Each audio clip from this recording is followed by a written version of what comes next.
आज हम practice set paper third start करने जा रहे हैं। फर्स्ट क्वेश्चन है आपका, व्यापार के स्वामी द्वारा व्यक्तिगत प्रयोग के लिए निकाला गया माल किस खाते में क्रेडिट होगा।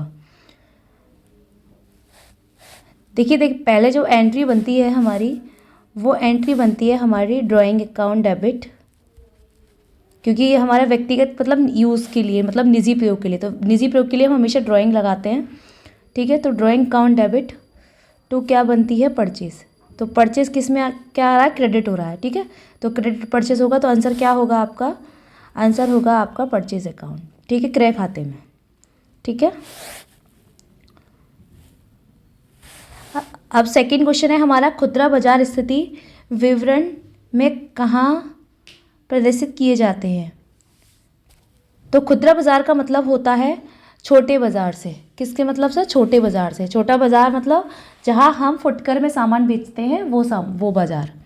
तो खुदरा बाजार स्थिति विवरण में कहाँ प्रदर्शित होता है, तो वो प्रदर्शित होता है आपका चालू संपत्तियों में, ठीक है। वो संपत्तियाँ होती हैं और वो करंट के लिए होते हैं, टाइम कम समय के लिए, ठीक है। तो चालू संपत्तियों में।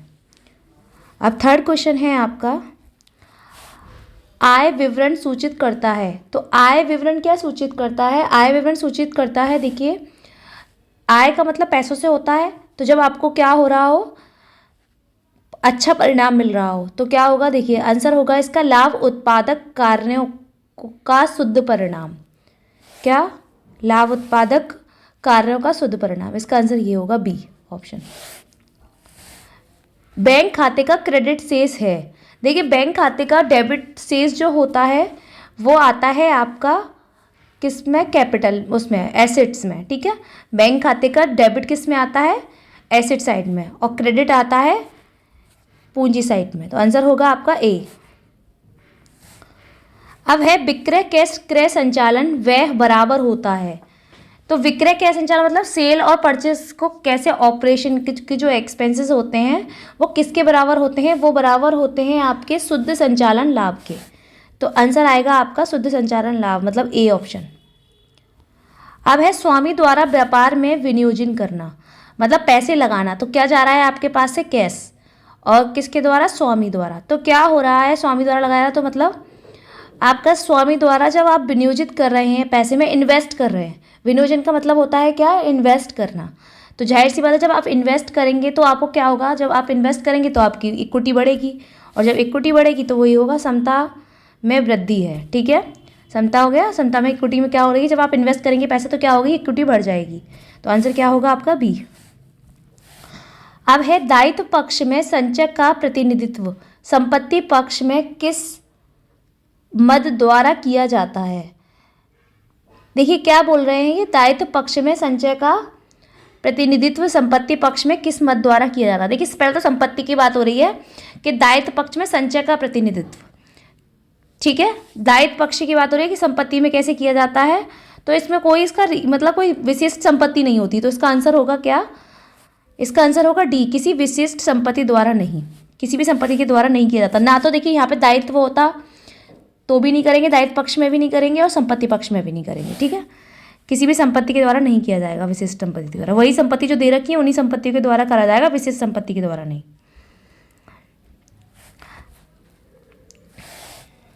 यदि किसी व्यक्ति द्वारा अपने लेनदार का भुगतान कर दिया जाए, यदि व्यक्ति द्वारा क्या किया जाए, लेनदारों का भुगतान कर दिया जाए, मतलब क्या बनेगी, creditor account debit to cash account. तो देखिए अब क्या होगा, क्रेडिटर में क्या होगा, क्रेडिटर में भी कमी आएगी, और कैश आपका क्रेडिट में आएगा तो कैश में भी कमी आएगी, तो दोनों में कमी आएगी। तो आंसर क्या होगा आपका, आंसर होगा आपका ए ऑप्शन, संपत्ति तो दायित्वों में कमी हो जाएगी।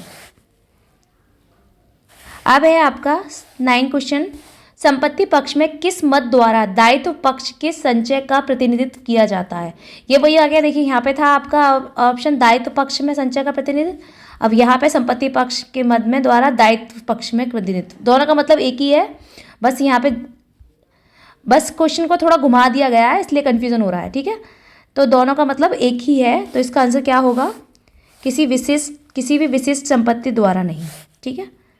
बस ऐसा कर दिया गया है कि यहाँ पे संपत्ति के बाद में लिखा गया है संपत्ति पक्ष में किस मद द्वारा किया जाएगा, और यहाँ पे ये बोल दिया गया है संपत्ति पक्ष किस मद द्वारा, दायित्व पक्ष के संचय का प्रतिनिधित्व किया जाएगा। तो दोनों का आंसर सेम ही है, ठीक है। अब है निम्नलिखित इस संपत्तियों द्वारा किस प्रकार स्थायित्व के क्रम में रखा जाएगा। देखिए स्थायित्व क्रम आपके दो होते हैं। क्या होते हैं? दो प्रकार के होते हैं संपत्तियों के क्रम, मतलब आर्थिक चिट्ठे को दो प्रकार से दिखाया जाता है। स्थायित्व पद एक तो क्या होता है, दो पद के दिखाया जाता है। तो पहला होता है आपका स्थायित्व के क्रम में और दूसरा होता है तरलता के क्रम में, ठीक है। स्थायित्व के क्रम में होता है तो पहले स्थायी संपत्तियां आती हैं, ठीक है। तो अब देखिए हमारे पास स्थायी संपत्तियां कौन कौन सी है। स्थायी संपत्ति देखो, बैंक में रोकड़, ये तो हमारी करंट है, ठीक है।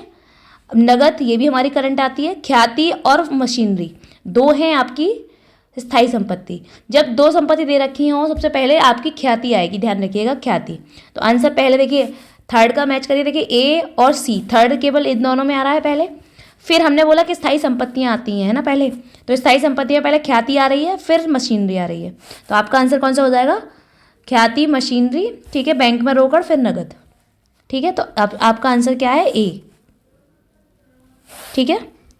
अब है आपका प्रारंभिक व्यय संपत्तियां हैं।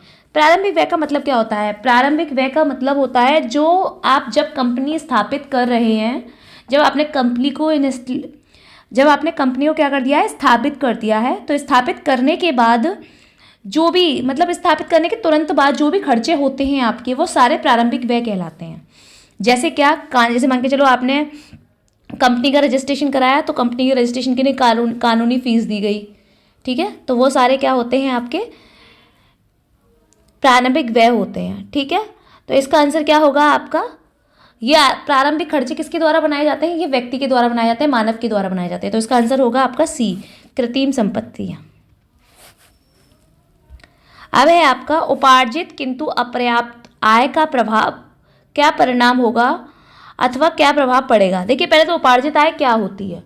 उपार्जित आय हमने आपको बताया था लास्ट क्लास में कि उपार्जित आय वो होती है कि जो प्राप्त तो कर ली जाती है, मतलब कमा तो ली जाती है लेकिन प्राप्त नहीं होती, ठीक है। तो क्या प्रभाव पड़ेगा? जब कमा ली जाएगी और कोई प्रभाव नहीं पड़ेगा, प्राप्त नहीं होगी, तो क्या प्रभाव पड़ेगा? देखिए पहले तो एंट्री क्या बनेगी? कैश अकाउंट डेबिट, या फिर क्या? Income account debit to accrued income, ठीक है। तो आपकी जब इनकम हो रही है तो जाहिर सी बात है कैपिटल में भी वृद्धि हो रही है और संपत्ति में वृद्धि हो रही है। तो आंसर होगा आपका बी ऑप्शन, पूंजी में वृद्धि और संपत्ति में वृद्धि। अब है साझेदारों के चालू खाते खोले जाने चाहिए यदि उनके पूंजी खाते। अब क्या बोलना चाह रहे हैं? देखिए साझेदार के चालू खाते खोले जाने चाहिए यदि उनके पूंजी खाते, क्या चालू खाते, देखिए एक ही केस में खोले जाते हैं जब पूंजी इस खाते स्थिर हो। आपके क्या होते हैं? दो प्रकार से खाते खुलते हैं। एक खुलता है जब आपकी पूंजी खाते स्थिर होते हैं, तो दो प्रकार से खाते खुलते हैं। कौन कौन से? एक तो चालू खाता और एक पूंजी खाता, ठीक है। एक करंट अकाउंट, एक कैपिटल अकाउंट। लेकिन जब पूंजी खाते परिवर्तनशील होते हैं, ठीक है, जो चेंज होते रहते हैं, तब आपका केवल एक ही अकाउंट खुलता है, वो कहलाता है कैपिटल अकाउंट। और यहाँ पे क्या खोल रहे हैं हम? करंट अकाउंट, ठीक है। यहाँ पे क्या खोल रहे हैं हम? करंट अकाउंट, देखिए, ठीक है। तो आपका क्या होगा आंसर? जब करंट अकाउंट खुलता है तब आपका क्या होता है? पूंजी स्थिर होती है। तो आंसर होगा आपका ए ऑप्शन, स्थिर हो। अब बोल रहे हैं साझेदारी सलेख के अभाव में साझेदार का लाभानी, साझेदारी सलेख के अभाव में साझेदार लाभ व हानि का विभाजन करते हैं। जब साझेदारी सलेख में क्या हो रहा हो? अभाव में, मतलब साझेदारी में कोई भी आपका रेशो नहीं दे रखा है कि पार्टनर को क्या रेशो बटेगा, क्या नहीं बटेगा। तो हम क्या करते हैं? तो हम समान रूप में बांटते हैं, मतलब बराबर बराबर। तो आंसर होगा आपका बी ऑप्शन, समान रूप अनुपात में। अब है क्वेश्चन आपका साझेदारी सलेख के अभाव में साझेदारों को पूंजी पर ब्याज। जब साझेदारी सलेख बना ही नहीं है, मतलब जब पार्टनरशिप डीड बनी ही नहीं है, पार्टनरशिप का रजिस्ट्रेशन हुआ ही नहीं है, तो क्या होगा? पूंजी पर ब्याज नहीं दिया जाएगा, ठीक है। अब है लिखित समझौते अभाव में, अभी वही बोल दिया, लिखित समझौते का भी मतलब वही है साझेदारी सलेख के अभाव में, मतलब साझेदारी सलेख का पार्टनरशिप का रजिस्ट्रेशन नहीं हुआ है, ठीक है। साझेदारी सलेख का मतलब होता है पार्टनरशिप डीड, जिसमें आप जब रजिस्ट्रेशन कराते हो तो सारे रूल्स और रेगुलेशन लिखे जाते हैं।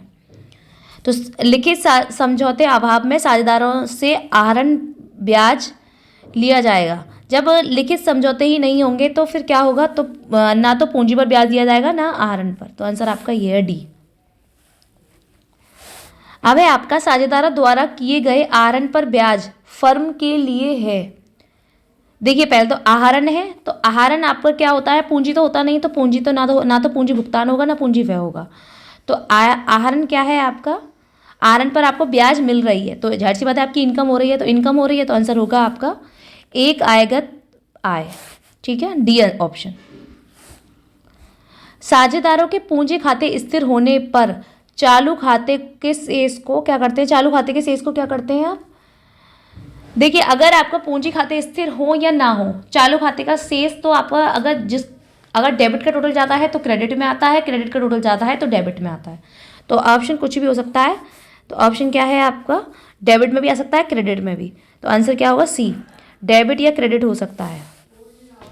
आप बोल रहे हैं साझेदार के चालू खातों का डेबिट शेष दिखाया जाता है, तो साझेदार के चालू खाते का डेबिट शेष कहाँ दिखाया जाता है, एक तो आपका डेबिट चालू खाते का डेबिट शेष क्या होता है, करंट अकाउंट, कैश में दिखाया जा रहा है, तो आपके किस में दिखाया जाएगा, कैश में दिखाया जाएगा, तो आएगा संपत्ति पक्ष में, ए ऑप्शन। ठीक है, यह संभावना कि ग्राहक पुराने स्थान पर लौटेगा कहलाएगी क्या, जब ग्राहक पुराने स्थान पर लौट रहा है तो जाहिर सी बात है वो समान सी बात है, तो वो कहलाएगी ख्याति की समान अवधारणा।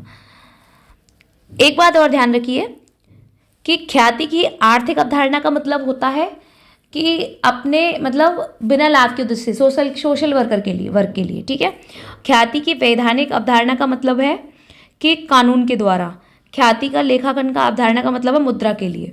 तो ना तो वो मुद्रा के लिए लौट रहा है, ना समाज की सेवा के लिए, ना कानून के लिए, तो वो लौट रहा है सिर्फ अपने किसी ज़रूरत के लिए या तो दोनों की काम के लिए, मान के चलते कोई भी दोनों काम के लिए या कुछ भी करने, मतलब एक पर्टिकुलर रीज़न से नहीं चल रहा है वो। तो क्या होगा आंसर आपका, डी ऑप्शन। ठीक है,